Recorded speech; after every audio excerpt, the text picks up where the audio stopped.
මෙත් බුද්ධාභිවන්දන සකල සත සසරින් සම්මා සම්බුදු සරණයි වාසනාවන්ත පින්වන්ත හැම දිනාටම තෙරුවනේ අනන්ත වූ ගුණ බලයෙන් ඔබ සෑම දිනෙකටම නිදුක් භාවයේ නිරෝගී භාවයේ සෝපත් භාවයේම සැලසේවා. සබ්බ දානං ධම්ම දානං චිනාතේ. දානයන් අතර උතුම්ම දානය ධර්ම දානය. එනිසායි බොදුනුවන්ගේ හදවතෙහි නාලිකාවේ මෙසදහම් විකාශයෙන් ඔබට මේ උතුම් වූ ලෝතුරු තථාගත ශ්‍රී සද්ධර්මයේ ශ්‍රවණය කරන්නට කාලවකාශය උදාපත් කරන්නේ. පින්වත්නි, අද මේ උතුම් වූ ධර්මානුශාසනාව සිදු කරන්නට අප ධම්ම සභා මණ්ඩපයේට වැඩම අවදාලේ අවසරයි උන්වහන්සේ සිහිපත් කරන්නට පූජ්‍යපාද මාදම්පේ ධම්මගවීසි අපගේ පින්වත ස්වාමින් වහන්සේ උන්වහන්සේව පාදාභි වන්දනීය නමස්කාර පූරකව සාදුකාර ලබා දෙමින් මේ ධර්මානුශාසනාවට පිළිගනිමු. සාදු සාදු සාදු. ඒ වගේම පින්වත්නි, අද මේ උතුම් වූ ධර්මානුශාසනාවේ ශ්‍රද්ධාවන්ත දායකත්වයේ ගැන කටයුතු කරන්නට දෙන්නේ මාදම්පේ පූකුලම පදිංචි මයුරපාද ධර්මසේන මහතාත්, ඉමාරා චතුරිකා මහත්මියත්, නිරෝෂා චාන්දනේ මහත්මියත්, මෙත්පාලි ආර්යමාලා මහත්මියත්, පුෂ්පා ජනට් මහත්මියත්, අයෝනා කුමුදුනේ මහත්මියත්, මනෝජ් සමරසිංහ මහතාත්, ඒ විමලරත්න මහතාත්, ටී.ජී. ස්වර්ණලතා මහත්මියත් ඇතුළු ඒ පින්වන්ත පිරිස විසින් තමයි අද මේ ධර්මානුශාසනාවෙහි සුපින්බර දායකත්වයේ ගැන කටයුතු කරන්නේ. ඔවුන්ගේ අරමුණු කාරණා ලෙස මුදුන්පත් කොටගෙන තිබෙන්නේ මාදම්පේ පූකුලම පදිංචි දිස්නාරංජනී ආර්යමාලා මහත්මිය, මිය පරලෝකෝ සතර පහක් සපිරීමද, GLC සුධර්මවතී මහත්මිය පරලෝසපත් වී වසර 3ක් සපිරීමත්, යසින්දු භාෂිත පුතණුවන් පරලෝසපත් වී වසර 4ක් සපිරීම වෙනතෙන් ඒ සෑම දිනාටම පුණ්‍යානුමෝදනාවන් සිදු කරන්නටයි මේ උතුම් වූ ධර්මානුශාසනාව මේ විදිහට සිදු කරන්නට දුනේ. මේ උතුම් වූ කුසලානිසංස ධර්මයන් ඒ හැම දිනෙකටම උතුම් වූ නිර්වාණය සාක්ෂාත් කරගන්නට හේතු වාසනා වේවා කියලා අප හැම දිනාම සාදුකාර ලබා දෙමින් ප්‍රාර්ථනා කරමු. සාදු සාදු සාදු. එසේනම් පින්වත්නි, අද මේ උතුම් වූ ධර්මානුශාසනාව සිදු කරන්නට වැඩමවා වදහල කල්‍යාණ මිත්‍රාණන් වහන්සේට පාදහාවි වන්දනීය නමස්කාර පූරකව සාදුකාර ලබා දෙමින් දේශකයාණන් වහන්සේට ආරාධනා කරනවා මේ උතුම් වූ ධම් දෙසුම සිද්ධ කරන්නට. අවසරයි අප පින්වන්ත ස්වාමීන් වහන්සේ. සුයසත්තාම පුඤ්ඤින්දී බුද්ධි චිනත් භයං ගාතේසි මරණං කිප්පං කාතුමා දිසකී කතාති.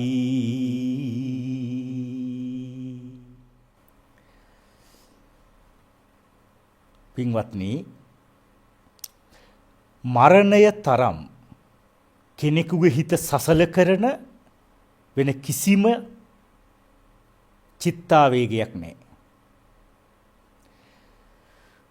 මරණයේ අභියෝගය තමයි සිදුහත් කුමාරයාගේ හිත සසල කරන්නේ. සිදුහත් කුමාරයා පළවෙනි දවසේ ඔබ දන්නවා අර ජනප්‍රිය සතර පෙර නිමිති ක්‍රියාදාමේ පළවෙනි දවසේ දකින්නවා මහල්ලෙක්, දෙවෙනි දවසේ දකින්නවා ලෙඩෙක්, තුන්වෙනි දවසේ දකින්නවා මලමිනියා. පළවෙනි දවසේ මහල්ලෙක් දැකලා සිදුවත් කුමාරයාගේ දුරු වෙන්නේ යොබ්බන මදය, එහෙම නැත්නම් තරුණ මදය. දෙවෙනි දවසේ දකින්නේ ලෙඩෙක්. ලෙඩෙක් දැකලා එදා සිදුවත් බෝසතාණන්ගේ දුරු වෙන්නේ ආරෝග්‍ය මදය. තුන්වෙනි දවස තමයි මේකේ හැරවුම් ලක්ෂය බවට පත් වෙන්නේ. තුන්වෙනි දවසේ දකින්නේ මලකඳ. මලකඳ දැක්ක දවසේ සිදුවත් කුමාරයාගේ හදවතින් දුරු වෙන්නේ ජීවිත මදය. මමත් කවදා හරි මිය යනවා. එදා තමයි මරණයේ අභියෝගයේ සිදුවත් කුමාරයාගේ හිත සසල කරන්නේ. තමන් තීරණය කරනවා මම මේ සියල්ල දාලා පරම සත්‍ය කුසලය විමුක්තිය හොයාගෙන යන්න ඕන. මේ ගත කරන ජීවිතවල ස්ථීරත්වයක් සාරවත් භාවයක් නැහැ. තාත්තා හදලා දීලා තිබුණ මාලිගා 3ක්. එකක් හේමන්ත කාලයට රම්මේ මාලිගාව. එකක් උණුසුම් කාලයට සුරම්මේ මාලිගාව. අනිත් එක වස්සාන කාලයට සුබ මාලිගාව. මේ මාලිගා 3ම දාලා සිදුවත් කුමාරයා යනවා මේ මරණයේ අභියෝගයේ ජය ගන්න දිසානතිය පැත්තට. පින්වතුනි අවුරුදු 6ක් දුෂ්කර ක්‍රියාව ගෙවනවා. එක දවසක් දකින්නවා උදේ පිපිච්ච මල් තව වෙලාවක පර වෙලා. තව අවස්ථාවක දකින්නවා මහා යසට හැදිච්ච මහ වනස්පතීන් රූස්ස ගස් බිමට කඩන් වැටිලා. තව දවසක දකින්නවා හාව මූ වගේ පුංචි සත්තු සිව්පාව් මෙහි ඇවිදිනවා දුවනවා සෙල්ලම් කරනවා. තව දවසක බෝසතාණු දකින්නවා ඒ දුව පැන ඇවිදපු සත්තුන්ගේ මැරිච්ච සත්තුන්ගේ අස්ති කොටස් තැන් තැන් වල විසිරිලා. ඔබට තේරෙනවද මේ සබහා දහමේ වෙනස නෙමේ තේරෙන්නේ තාම? උදේ පිපිච්ච මල් පර වෙලා. මහා ලොකුවට හැදිච්ච රූස්ස ගස් කඩන් වැටිලා. දුව පැන ඇවිදපු හාව මුව මැරිලා උන්ගේ අස්ති කැබලි හැම තැනම විසිරිලා. සිදුහත් කුමාරයා බෝසතාණු එනවා තීරණයකට. මොකද තීරණේ? ඔබ දන්නවා අපි ඉස්කෝලේ යන කාලේ විද්‍යාවට කිරුවානේ ඔය පරීක්ෂණ, නිරීක්ෂණ, නිගමන නේද?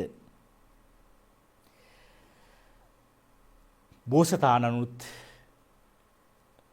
පරීක්ෂණ නිරීක්ෂණ ඔස්සේ නිගමනයකට එනවා. මොකද්ද?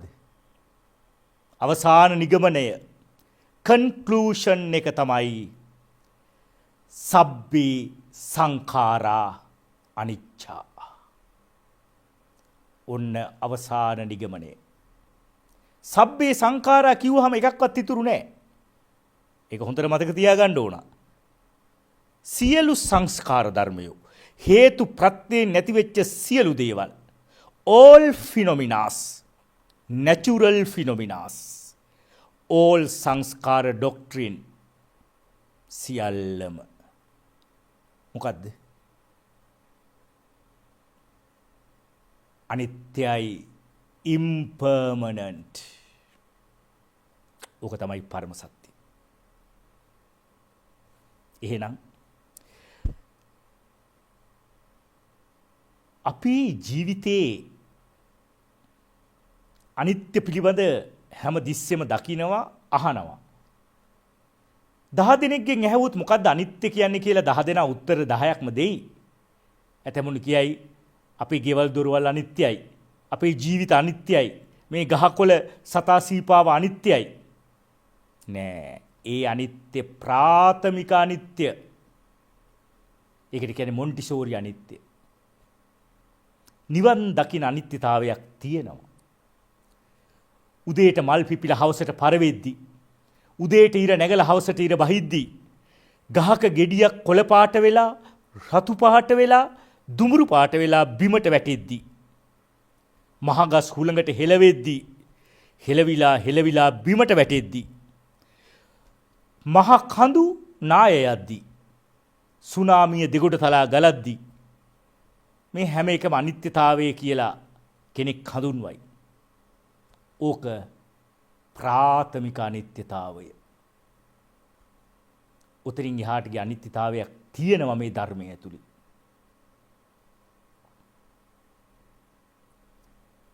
පිංගතුනි, රාහුල හාමුදුරුව දන්නවා මේ සියලු දෙනාම. බුදුහාමුදුරුවන්ගේ පුතා ගිහි කල රාහුල හාමුදුරුවන්ට බුදුහාමුදුරු එක දවසක් කතා කරලා කියනවා රාහුල අපි ගමනක් යන්. කවුරුත් දන්නේ නැහැ මේ කොහෙද යන්නේ කියලා. රාහුල හාමුදුරුවන් එක්කගෙන යන්නේ අන්ද වනයේට. ගිහිල්ලා කියන රාහුල අසුන් ගන්න කිව්වහම අර නිසීදනෙත් එළලා වාඩි වෙනවා. අසුන් ගන්නවා. බුදුහාමුදුරුවත් පුංචි ආසනයක් පනවගෙන අසුන් ගන්නවා. රාහුලගෙන් අහනවා බුදුහාමුදුරුව රාහුල මේ ඇහැ නිට්ටයද අනිත්‍යද? රාහුල හාමුදුරුව කියනවා අනිච්ඡං බන්ති අනිත්‍යයි ස්වාමීනි. බුදුහාමුදුරුව ආයෙ අහනවා රාහුල මේ ඇහැ අනිත්‍ය නම් මේ ඇහැ දුකද සැපද? දුක්ඛං බන්ති දුකයි ස්වාමීනි. ආයෙත් බුදුහාමුදුරුව විමසනවා රාහුල මේ ඇහැ අනිත්‍ය නම් මේ ඇහැ දුක නම් මේ ඇහැ මම මගේ කියලා තමන්ගේ වාසේ තියාගන්න පුළුවන්ද බැයිද? බෑ ස්වාමීනි. නෝ හේතං බන්ති. එතනින් නවතින්නේ නැහැ. බුදුහාමුදුරුවෝ අවබෝධය අරන් යනවා පංච උපාදානස්කන්ධයේ අනිත්‍යතාවය දක්වාම. පින්වතුනි අන්න නිවන් දකින අනිත්‍යතාවය. උතෙන්නින් සම්බන්ධ වෙන්නේ.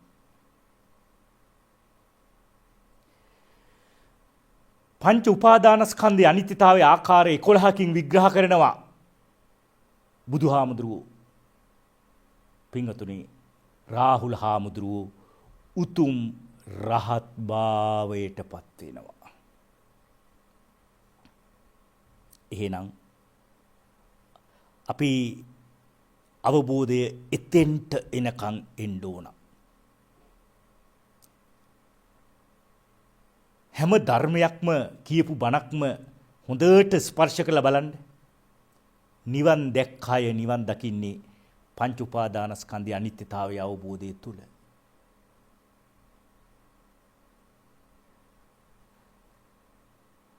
තව ලස්සන තැනක් උතෙන්ට සම්බන්ධ වෙනවා පටාචාරා. අපිට නම් බොහෝ දුරට එක දවසේ මලගෙවල් එකයි නේද? පටාචාරාට එක දවසේ මලගෙවල් කීයද? පටාචාරාට එක දවසේ මලගෙවල් 6යි. අම්මා, තාත්තා, සහෝදරයා, දරුවෝ දෙන්න, ස්වාමියා. එක දවසේ මලගෙවල් 6යි. පටාචාර කොහොමද ඒක කියන්නේ? උබෝ පුත්තා කාල කතා පත්තේ මයිහා පතිමතු මාතා පිතාච බහතාච ඒක චිත කස්මින් ජීවඩයිහරි. මගේ ස්වාමියා මැරුණා.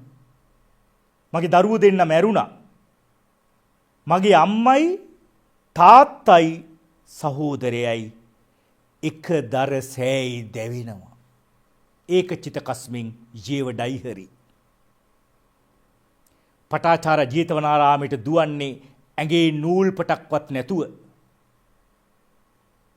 නග්නව සෙල්ලක්කාර කොල්ලු පිස්සියක් කියලා ගල් ගහලා ඇඟේ ලේ පෙරාගෙන නිර්වත්ව යන්නේ ජේතවනාරාමයට.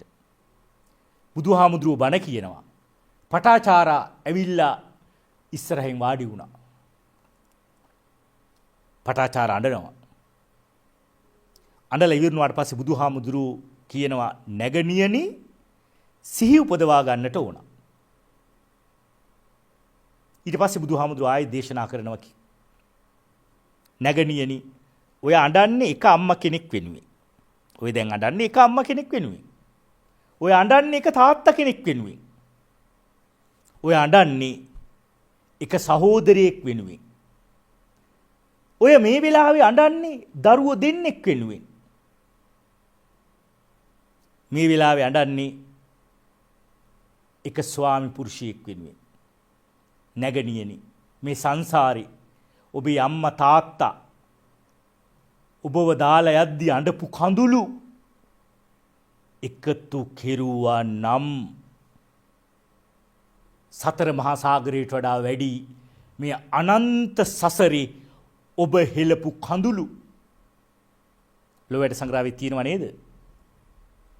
එකම සතෙකු තම මව් මල දුකට වෙනම හැඬු කඳුලේ බිඳුවලට මේ හැම මුහුදු දිය අඩුවන කලට තවම සසර ආලය ඇයි තොපටා කියලා. එකම සතෙක් තම අම්මා මැරෙද්දි අඬපු කඳුළු එකතු කෙරුවා නම් කඳුළු සාගරයේ පරාදයි සතර මහා සාගරයට වඩා. හැබැයි පටාචාරට කිව්ව හොඳම බණ නම් ඕක නෙවෙයි. තවත් එහාට යනවා. මොකද්ද? බුදුහාමුදුරු කියනවා නැගණියනි ඔය මල්ල නම් බිමින් තියන්න ඕන. මොකද්ද මේ මල්ල? පටාචාර මල්ලක් කරන් ගියා අය ජේතවනාරාමෙට. බුදුහාමුදුරු කියනවා නැගණියනි ඔය මල්ල බිමින් තියන්න ඕන. මොකද්ද මේ මල්ල? පින්වතුනි. ඔය මල්ල තියෙන තැනක් මං කියන්නම් ඔබ දන්න.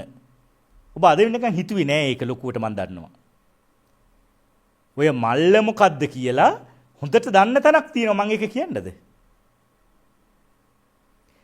පටාචාර චිත්‍රපටිය බලපු අය ඉන්නව නම් මෙතන.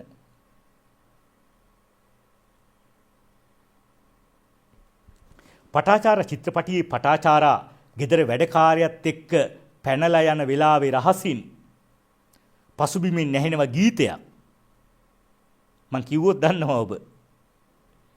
මොකද්ද ගීතය?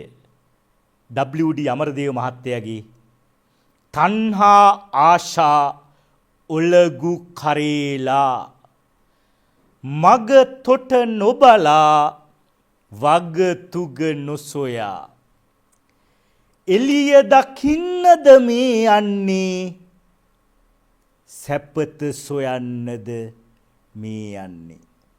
මොකද්ද දෙවෙනි පදේ? තණ්හා ආශා ඔලගු කරේලා.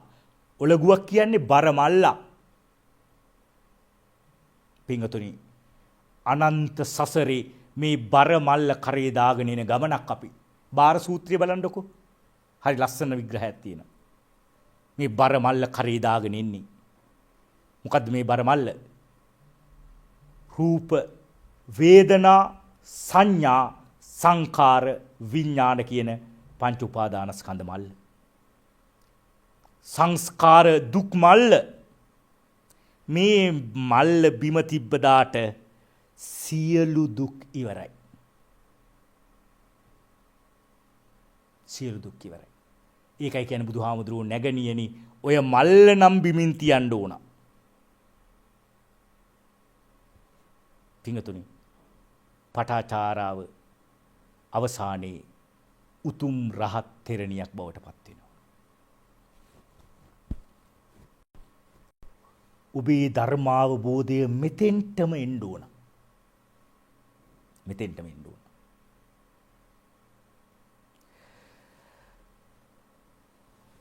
අද දවසේ අපි නිදන ප්‍රාප්ත වෙච්ච 3 දිනක් උදෙසා මේ ධර්ම දේශනාව කරන්නේ. එතනින් මව්තුමියලා 2 දෙනෙක් ඉන්නවා. පුංචි දරුවෙක් ඉන්නවා. ජීවිතේ හුඟක් දේවල් මේ ධර්මය තුලින්ම ගලප ගන්න ඕන මගේ පින්වතුනි. මම ඔබෙන් එකක් අහන්නම්.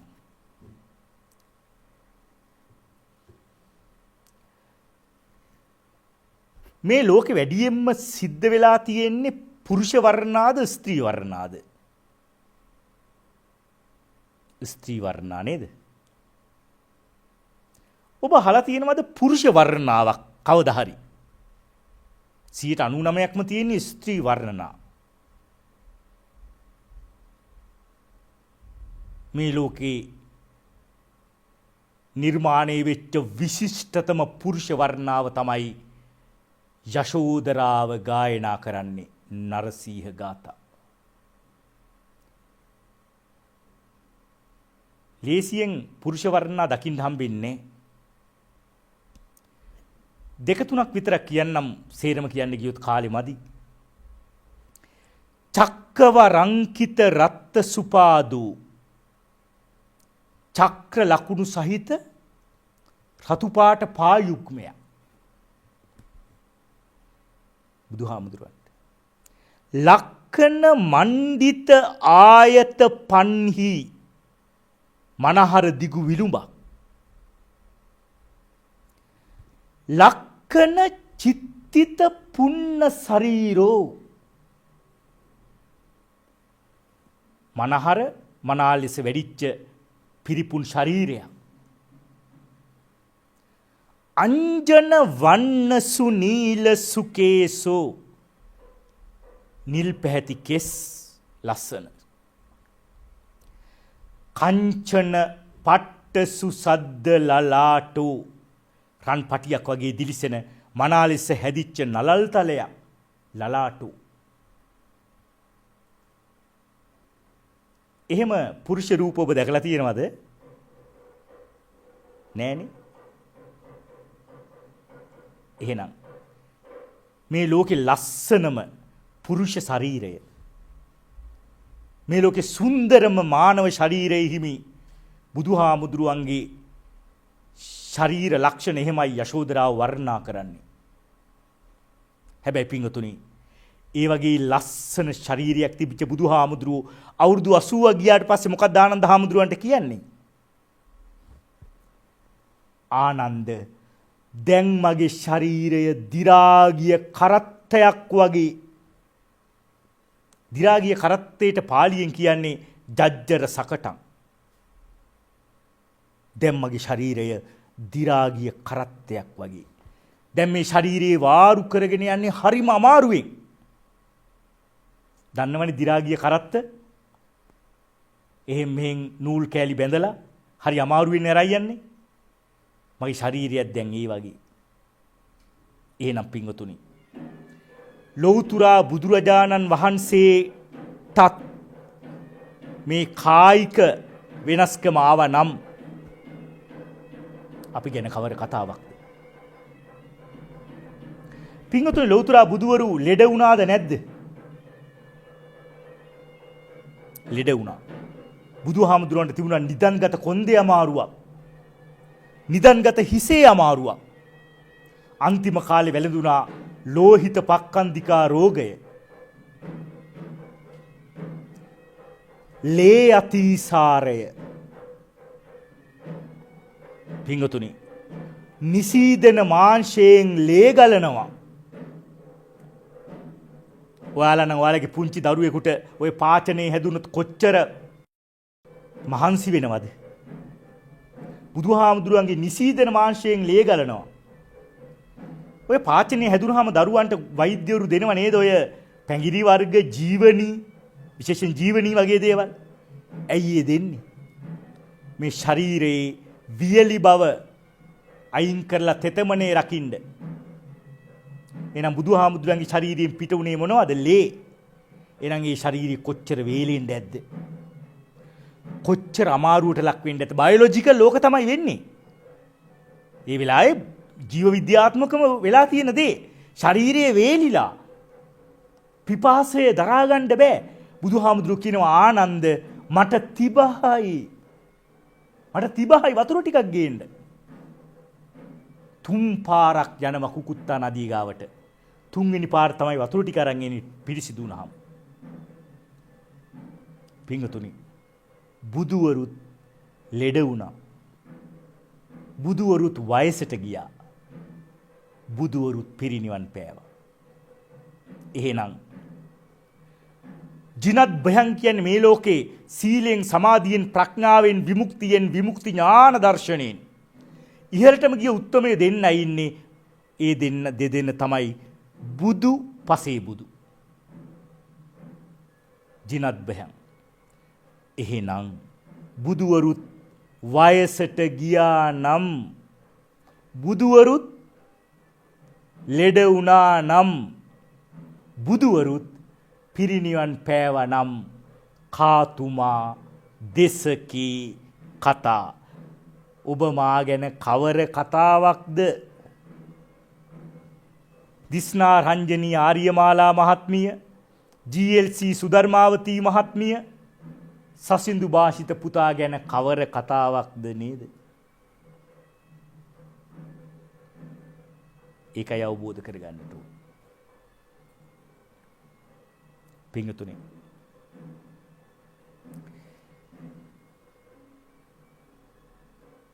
අපි මේ ජීවිත ගමනේ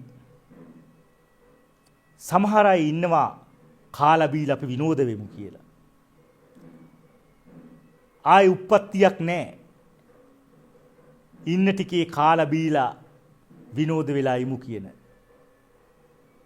එයාලා තමයි උච්ඡේදවාදී. අර සමාජයේ තියෙන්නේ ඉන්න ටිකේ ඉමුක සුදෝ ජොලිය දමාලා හෙට මැරුණත් හිතට සැපයි අද ජොලි කරලා වගේ වචන සංකල්ප ගීත නෑ. පිංගතුනි, ඔතනින් එකක් අයින් කරගන්න ඕන එක වචනයක්. මොකද්ද? ජොලි. ජොලි කියන එක කපලා දාගන්න ඕන. මොකද්ද? පින්. ඔය එක වචනයක් කපා ගත්තා නම් ඕක හරියටම ගැලපෙනවා. මොකද්ද? හෙට මැරුණත් හිතට සැපයි අද පින් කරලා. ඔතෙන්ට එන්න ඕන ජීවිතේ. ඒ නිසා මගේ පින්වතුනි, ජීවිතය ගැන මීට වඩා දාර්ශනිකව හිතන්න ඕන. මේ අනන්ත සසරේ අපි ආපු ගමන අවබෝධයක් ඇති වෙන්න හොඳම තැනක් තමයි අනමතග්ග සංයුක්තය. සංයුක්ත නිකායේ අනමතග්ග සංයුක්තේ පුළුවන් නම් බලන්න තින කට්ට සූත්‍රය, අස්සු සූත්‍රය, ශීර සූත්‍රය. ඔය සූත්‍ර ටික විතරක් හරි බලන්න. මේ අනවරාග්‍ර සසර, මේ භයංකර සසර පිළිබඳ හොඳ අවබෝධයක් ඔබට ලැබේ. පිංගතුනි, අද දවසේ සිහිපත් කරනවා දිස්නා රංජනී ආර්යමාලා මහත්මිය, GLC සුධර්මාවතී මහත්මිය, මේ දෙදෙනාම පින්වත් මව්තුමියන්ලා. මව්වරු දෙදෙනි අම්මලගේ ගුණය මෙච්චරයි කියලා කියන්න බෑ කවදාවත්. පිංගතුනි, හෝඩි පොතේ පළවෙනි අකුර මොකද්ද? අයන්න.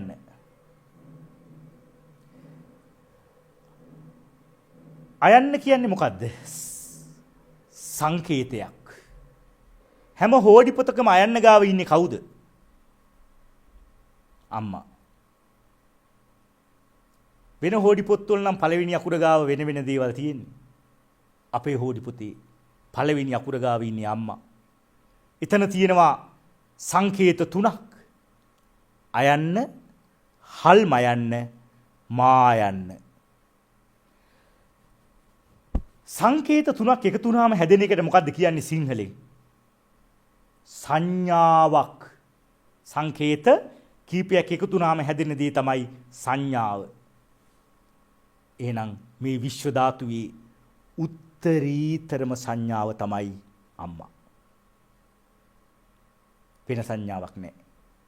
ඒ නිසා නේද එක තැනක කියන්නේ අම්මා පෙව් කිරි කඳුලින් ලෝකය මෙතරම් හැඩුණේ කියලා. පින්වතුනි, කෙනෙක් නිබන්ධනයක් ලියනවා නම් PhD උපාධියකට, PhD උපාධියකට හරි ඔය හෝඩි පොතේ තියෙන සංඥා ටිකයි සංකේත ටිකයි විතරක් යොදාගෙන හොඳ නිබන්ධනයක් ලියන්න පුළුවන්. අම්මලට තියෙන්නේ දරුවෝ ගැන මහා සාංශාරික බැඳීමක්. සාංශාරික කැක්කුමක්. පින්වතුනි මේ ලෝකේ ඉන්නවා සත්ත්ව වර්ග පහක්.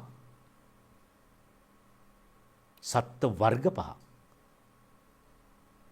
මත්ස්‍යයෝ, උරගයෝ, උභයජීවීන්, පක්ෂීන්, ශීරපායි. සත්ත්ව වර්ග පහයි. ඔය පහෙන් පළවෙනි තුන් දෙනා මත්ස්‍යයෝ, උරගයෝ, උභයජීවීන් බිත්තර දාපු ගමම්ම පැටවුව දාලා යනවා. උඹලා ඕන විදියට හැදියල්ලා කියලා කල්පනා කරලා හරි යනවා. කවුද පැටවුම දාලා යන්නේ? බිත්තර දාපු ගමම්ම මත්ස්‍යයෝ, උරගයෝ, උභයජීවී. පක්ෂීන්ගේ අම්මා ටිකක් වෙනස්. පක්ෂියෝ වෙනස්. අම්මා හදනවා කූඩුව. තාත්තා හොයාගන්න බැයිනේ කවුද කියලා. අම්මා හදනවා කූඩුව.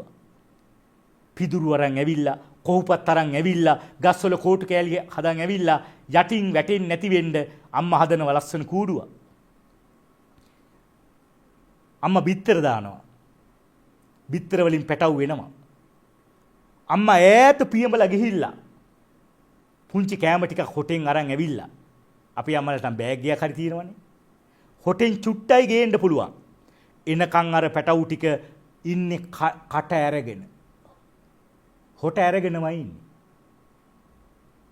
අම්මා අර හැම හොටටම චුට්ට චුට්ට කෑම ටික දානවා. මදි. අම්මා ආයෙ පියඹලා යනවා.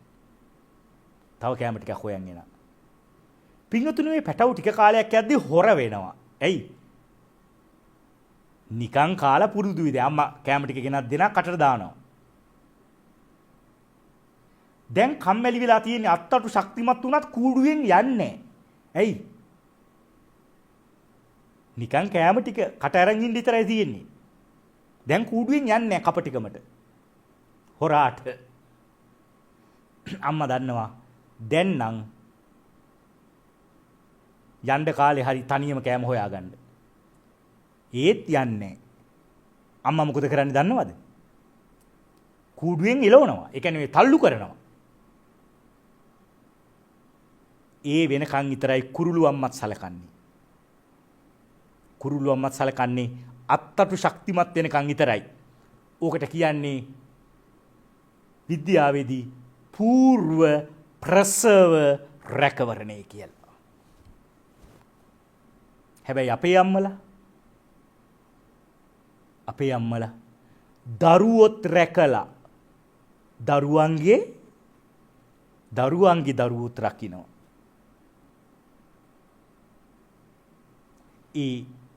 මේ මිනිස් මව්ගුණේ හැටි අම්මලට තියෙන සාංශාරික දරු කැක්කුම. ඒක හොඳට වටහා ගන්නට ඕන. පින්වත්නි, ඒ විතරක් නෙවෙයි. අම්මලට තියෙන්නේ අදිමානුෂික ලක්ෂණ. එක ජාතක කතාවක අම්මයි පුතයි ජීවත් වෙන්නේ. පුතාට කියනවා අම්මා මගේ පුතේ කසාදයක් කරගනි. පුතා කියනවා බෑ. මම ලේලිය ගෙනාවොත් අම්මට වෙනස්කම් කරයි. අම්මා කියනවා නෑ පුතේ. මං නැති දවසක හරි උඹට වතුර උගුරක් හරි දෙන්න ඉන්නේ. ලේලි විතරයි. පුතා කියනවා බෑ. මට කසාද බඳින්න බෑ අම්මේ. අම්මගේ බලවත් ඇවිටිල්ල මත, අම්මගේ බලවත් පෙරැත්ත මත පුතා කසාදයක් බඳිනවා. එදා ඉඳන් ලේලි අම්මට වෙනස්කම් කරනවා. කොච්චර වෙනස්කම් කළාද කිව්වොත් තමන්ගේ පුතාගේ හිත අම්මා කෙරේ බිඳවන තරමට, අම්මට වෛරයක් ඇති වෙන තරමට පුතාගේ හිත බිඳවනවා මේ ලේලි. ලේලිට දරුවෙක් ලැබෙන්න. ලේලි කියනවා තමන්ගේ ස්වාමි පුරුෂයාට මට දොළ දුකක් පහළ වුණා. ස්වාමියා කියනවා ඕන දොළ දුකක් කියන්න. මගේ ලේයින් ඉපදෙන්න ඉන්න දරුවා වෙනුවෙන් ඕන සක්වලක ගිහිල්ලා ඕන දෙයක් අරන් ඇවිල්ලා මම ඔය දොළ දුක සංසිඳවනවා. ලීලි කියනවා මට ඕනේ ඔයාගේ අම්මාව මරලා හදවත අනුභව කරන්න. ඒක තමයි දොළ දුක. පුතා අම්මා වරන් යනවා මහා කැලේකට. අරන් ගිහිලා අම්මාව මරනවා. අම්මාව මරලා පපුව පලනවා. පපුව පලලා හදවත ගන්නව අතට. පින්වතුනි මේ හදවත කියන්නේ පුංචිම පුංචි අවයවයක්. ඔය හදවත අරන් ඉන්න ගමනේ කැලේ මැද්දින් එන්නේ. ගහක මුලක පැටලිලා මේ පුතාව වැටෙනවා. මොකක්ද දැන් සිද්ධ වෙන්නේ? හදවත කතා කරලා අහනවා. හදවත කාගේද? අම්මගේ. හදවත කතා කරලා අහනවා මගේ පුතේ උඹට රිදුනද කියලා.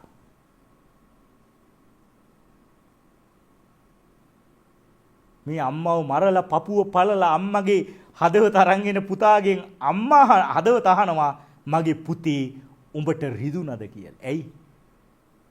දරුවන්ගේ කකුල නියපොත්ත ඇඟිල්ල පුංචි තැනක හැප්පිලා ගහක මුලක දොරක හැප්පිලා ලේ ටිකක් බින්දුවක් ආවත් අම්මලට දරා ගන්න බෑ.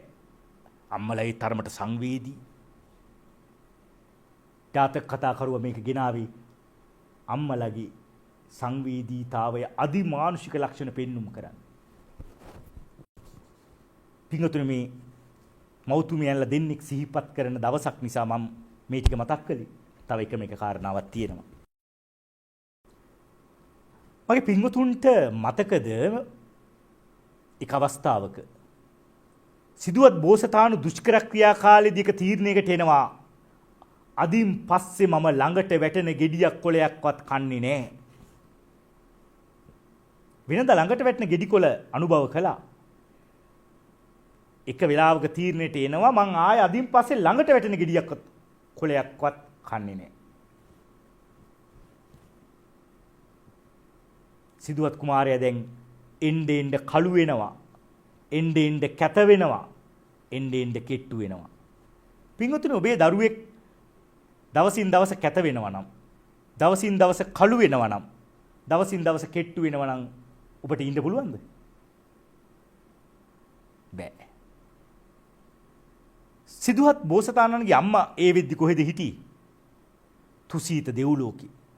අම්මා බලන් ඉන්නවා පුතා කළු වෙලා, පුතා කැත වෙලා, පුතා කෙට්ටු වෙලා. අම්මා එනවා එතෙන්ට. ඇවිල්ලා කියනවා මගේ පුතේ භාග්‍යවතුන් වහන්සේ තව දුරටත් කෑම ගත්තේ නැත්තම් මම ඔය ඇඟ පුරාම දිව්‍ය ඕජාව තවරනවා. මොකද්ද දිව්‍ය ඕජාව කියන්නේ? දෙවියන්ගේ නියුට්‍රිෂන් එක, දෙවියන්ගේ පෝෂණය. ඒක බලෙන් තවරන්න පුළුවන්. හරියට අපේ ලෝකේ සේලයින් වගේ. සේලයින් බලෙන් දෙන්න බැයිද? කෑම කන්න නැති කෙනෙකුට.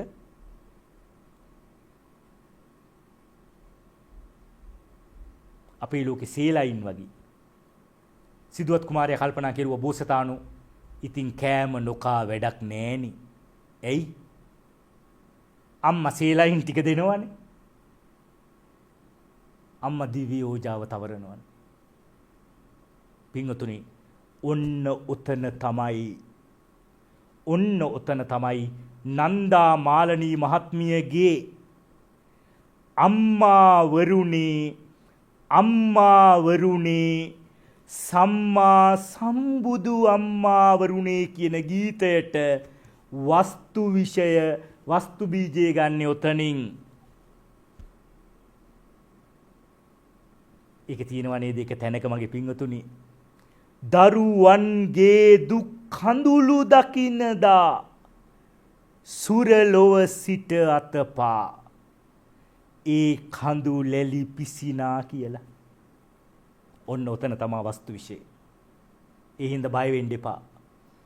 අම්මලා දිව්‍ය ලෝකෙ ගියත් අම්මලා දිව්‍ය ලෝකෙ ගියත් ඔබේ කඳුලක් ඇස් දෙකෙන් වැටුනොත් දුකක් කනගාටුවක් ශෝකයක් ਸੰతాපයක් ඔය సంతානෙට දැනුනොත් අම්මලා දිව්‍ය ලෝකෙ ඉඳන් හරි ඔබට අතපානවා. ඒ අම්මලගේ හැටි අම්මලගේ මව් ගුණය අම්මලගේ සාංශාරික දරු කැක්කුම ඒ තරමට ප්‍රබලයි මගේ පින්වතුනි. මෙතන ඉන්න චූටි දරුවගේ ඉඳලා වැඩිහිටිය දක්වා දන්න කවියක් තියෙනවා. මුළු ලංකාවේ ඉන්න සේරම දන්නවා මං හිතන්නේ මේක. මේක නොදන්න කෙනෙක් නෑ. චූටි දරුවක් දන්නවා, වයසකම කෙනෙක් දන්නවා. මොකද්ද කවිය? බඩගිනි වෙලා මා ගිය කල පුතුගේ ගෙට මැනලා වී ටිකක් දුන්නයි මල්ලකට ගන්දෝ නොගන්දෝ කියලා සිතුනි මට මැනලද පුතේ කිරි දුන්නේ මා නුඹට. පින්වතුනි ඔය කවිය ඇඩ්වාන්ස් කළා. පරිකල්පන ශක්තිය වැඩි කරලා ආයෙත් ලිව්වා රත්නශ්‍රී විජේසිංහ මහත්තයා. ඔය කවිය ඇඩ්වාන්ස් කළා. පරිකල්පන ශක්තිය වැඩි කෙරුවා. ඔය කවියම තමයි. ඔය සංකල්පයම තමයි. දෙවෙනි කවියේදී මොකද දන්නවද වෙලා තියෙන්නේ? අම්මා මැරිලා. කලින් වී ටිකක් කිල්ලන් ආපු අම්මා පුතා ගාවට වී ටිකක් කිල්ලන් ආපු අම්මා මැරිලා. පුතාටත් දැන් කණ්ඩ දෙයක් නැහැ. පුතත් අහේනියටපත් වෙලා දරුවෝයි පුතයි දෙන්නම හාමතේ වැටිලා ගෙදර.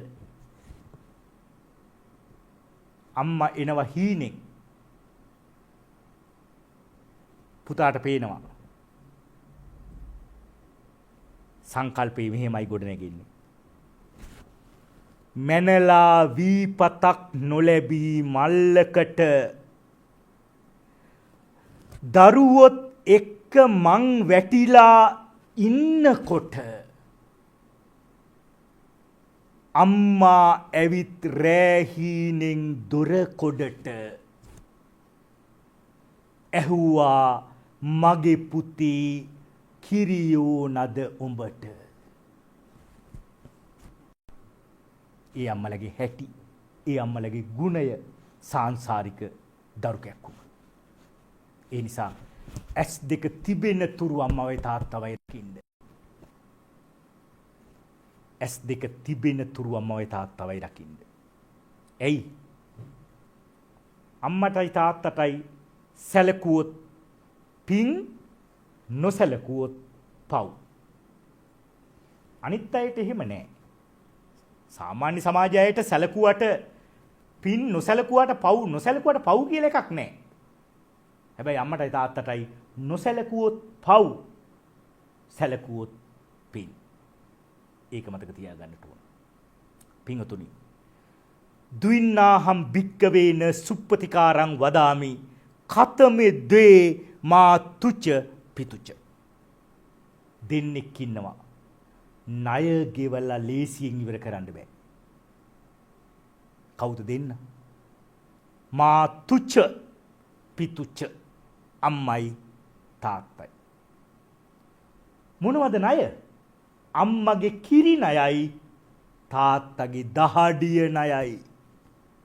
ඔය ණය දෙක ගෙවලා ලේසියකින් ඉවර කරන්නට බෑ. සාරි කේදාර ජාතකයේ මතකයි නේද?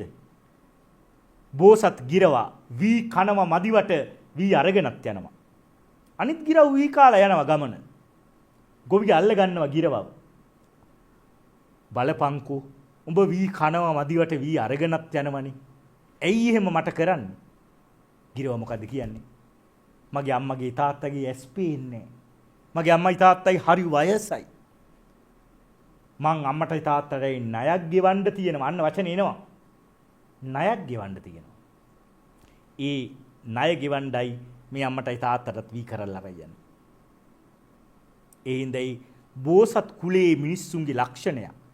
බෝසත් කුලේ තිරිසන්නුත් එහෙම කෙරුවා නම් අම්මටයි තාත්තටයි මගේ පින්වතුන් මිය යන තුරුම අම්මලා තාත්තලා ඇස් දෙක වගේ රැක ගන්න. ඒක කරන්න ඕන. එහෙනම් පින්වතුනි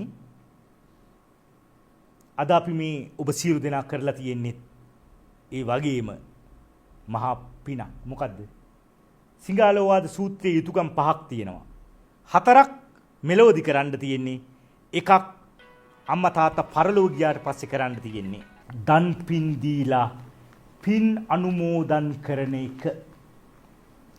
අද කරන්නේ ඒක නේද? එහෙනම් මේ දරුවෝ බෝසත් දරුවෝ මේ දරුවෝ පින්වන්ත දරුවෝ අද විශේෂ දවසක්. ඒ දවසේ සිද්ධ කළේ මාදම්පි පූක්කුලම පදිංචි දිස්නා රංජනී මහත්මිය නිදන ප්‍රාප්ත වෙලා අවුරුදු 5ක්. GLC සුධර්මාවතී මහත්මිය නිදන ප්‍රාප්ත වෙලා අවුරුදු 3ක්. සසිඳු භාෂිත පුතා නිදන ප්‍රාප්ත වෙලා අවුරුදු 4ක්. මේ අය වෙනුවෙන් මේ විශ්ව ධාතුවේ තියෙන ඉහළම දාණය මේ ධර්ම දාණය සිද්ධ කරනු ලැබුවේ මාදම්පේ පූක්කුලම පදිංචි මයුරපාද ධර්මසේන මහත්මයා, ඉමාරා චතුරිකා මහත්මිය, නිරෝෂා චාන්දනී මහත්මිය, මෙත්පාලි ආර්යමාලා මහත්මිය, පුෂ්පා ජෙනට් මහත්මිය, අයෝනා කුමුදුනී මහත්මිය, මනෝජ් සමරසිංහ මහත්මයා, ඒ විමල රත්න මහත්මයා, ටී.ජී. ස්වර්ණලතා මහත්මිය විසින්. එහෙනම් පින්වත් දිස්නා රංජනී ආර්යමාලා මාතාවට, GLC සුධර්මාවතී මාතාවට, සසිඳු භාෂිත පුංචි පුතාට ඒ ආයිති භවයන්ට මේ පින්කඳ අනුමෝදන් කරලා ඒ ආයිති භවයන්ට සිතක්, ශාන්තියක්, සැනසීමක්, නිවීමක්ම ලැබේවා කියලා සාදු කියලා පින් අනුමෝදන් කරමු. ඒ ආයිති භවයන්ගෙන් යම් කෙනෙකුට යම් සසරගත වැරද්දකින් අභව්‍ය ස්ථානයක ඉපදිලා ඉන්නවා නම් මේ පින් අනුමෝදන් වෙලා සැප ඇති ස්ථානයක ඉපදේවා. යම් කෙනෙක් සැප ඇති පින් නැති තැනක ඉපදිලා ඉන්නවා නම් මේ සැපය පින වඩාත් අභිවර්ධනය කර ගැනීම පිණිස මේ පින් කදත් හේතු වාසනා වේවා කියලා සාදු කියලා පින් අනුමෝදන් කරමු. ඒ වගේම අද ධර්ම දේශනාවට සහභාගී වෙච්ච ඔබ සියලු දෙනාට නිදුක් නිරෝගී චිරජීවනය, කායික මානසික සුවදායීතාවය, ආරෝග්‍ය සම්පන්නිය නිරතුරු ලැබේවා. ඔබ මෙලොවට බිහි කරපු රත්තරන් අම්මා තාත්තට මේ පින් අනුමෝදන් වේවා. ඔබට සියලු ශිල්ප ශාස්ත්‍ර උගන්වපු සියලු ගුරු මව්පියවරුන්ට මේ පින් අනුමෝදන් වේවා. බඹලොව සිට ඔබව රකින්න සියලු බ්‍රහ්ම දේවතාවන්ට, දෙව්ලොව සිට ඔබව රකින්න සියලු දෙවි දේවතාවන්ට, මේ වෙද්දි තුසීතේ වැඩ වාසය කරන මතු බුදුවන මෛත්‍රී මහා බෝසතාණන් වහන්සේට මේ පින් කඳ අනුමෝදන් වේවා. සියලු දේව මණ්ඩල වලට මේ පින් කඳ අනුමෝදන් වේවා. සියලු දෙවියෝ ඔබව ආරක්ෂාම කරත්වා. අවසාන වශයෙන් ධර්මයේ දේශනා කරපු මමත් මේ ආරාධනා කරපු මෙත් TV රූපවාහිනී ආයතනයේ අපේ ගෞරවනීය ගලිගමියේ ඥානදීප හාමුදුරුවන් වහන්සේගේ මේ උතුම් රූපවාහිනී නාලිකාවේ ඒ කාර්ය මණ්ඩලය අද බණට ධර්ම දේශනාවට සහභාගී වුණු ඔබ සියලු දෙනා, මේ සියලු දෙනා අපි හැමෝම ප්‍රාර්ථනා කරන්නේ එකම එක ප්‍රාර්ථනාවයි, එකම එක ලෝකෝත්තර නිරාමිෂ අරමුණයි. ඒ තමයි උතුම් නිවන් ශාන්තිය. ඒක වැඩි ඈතක නෙවෙයි. මේ බුද්ධෝත්පාද කාලයේම නිකනුත් නෙමෙයි, බාහිය දාරුචීරිය උත්තමය වගේ සුඛ ප්‍රතිපදාවෙන් චතුරාර්ය සත්‍ය අවබෝධයෙන් ඒ උතුම් නිවන් මඟ අපි හැමෝටම සාක්ෂාත් කර ගැනීමට මේ ධර්ම දානමේ පින්කම හේතු වේවා, වාසනා වේවා, පාරමිතාවක්ම වේවා, නිවන් දොරටුවක්ම වේවා කියලා ප්‍රාර්ථනා කරනු ලබනවා. සියලු දිනාටම රත්නත්‍රී අනන්ත රැකවරණයේ සැලසේවා. තෙරුවනේ අනන්ත වූ ගුණ බලයෙන් ඔබ සෑම දෙනෙක්ටම නිදුක් භාවය, නිරෝගී භාවය, සුවපත් භාවයම සැලසේවා. උතුම් වූ ධර්ම ශ්‍රවණය කළ ශ්‍රද්ධාවන්ත පින්වන්ත ඔබ සෑම දෙනෙක්ටම උතුම් වූ ධර්මාවබෝධය පිණිස මේ කුසලානිසංස ධර්මයන් හේතු වාසනා වේවා කියලා අප හැම දිනෙකම ප්‍රාර්ථනා කරනවා. පින්වත්නි, අද මේ උතුම් වූ ධර්මානුශාසනාව සිදු කරන්නට මේ ධම්සභා මණ්ඩපයට වැඩම අවදාළ අවසරයි උන්වහන්සේ සිහිපත් කරන්නට පූජ්‍යපාද මාදම්පේ ධම්මගපේසි අපගේ පින්වන්ත ස්වාමීන් වහන්සේට පාදහාපි වන්දනීය නමස්කාර පූරකව මේ පුණ්‍යානුමෝදනාවන් සිදු කර සිටිනවා. ඒ වගේම අද මේ ධර්ම දානමේ පින්කමේ ශ්‍රද්ධාවන්ත දායකත්වයෙන් කටයුතු කරන්නේ මාදම්පේ පූකුලම පදිංචි බයුරපාද ධර්මසේන මහතා, එමාරා චතුරිකා මහත්මිය, නිරෝෂා චාන්දනී මහත්මිය, මෙත්පාලි ආර්යමාලා මහත්මිය, පුෂ්පා ජනට් මහත්මිය, අයෝනා කුමුදුනේ මහත්මිය, මනෝජ් සමරසිංහ මහතා, ඒ විමල රත්න මහතා, ටී.ජී. ස්වර්ණලතා මහත්මිය ඇතුළු ඒ පින්වන්ත පිරිස විසින් ඔවුන්ගේ යහපත් වූ බලාපොරොත්තු, යහපත් වූ අරමුණු කාරණා ඒකාන්තයෙන්ම ඉෂ්ට සම්පන්න වේවා, සමෘද්ධිමත් වේවා. සාදු සාදු සාදු. එසේනම් පින්වත්නි, තවත් නෙවෙලිම උතුම් වූ ධර්ම දානමේ පින්කමකින් හමුවීමේ බලාපොරොත්තුවෙන් ඔබගේ නිවහනෙන් සමුගෙන යන්නට අවසරයි. ඔබ සෑම දිනාටම සම්මා සම්බුදු සරණයි.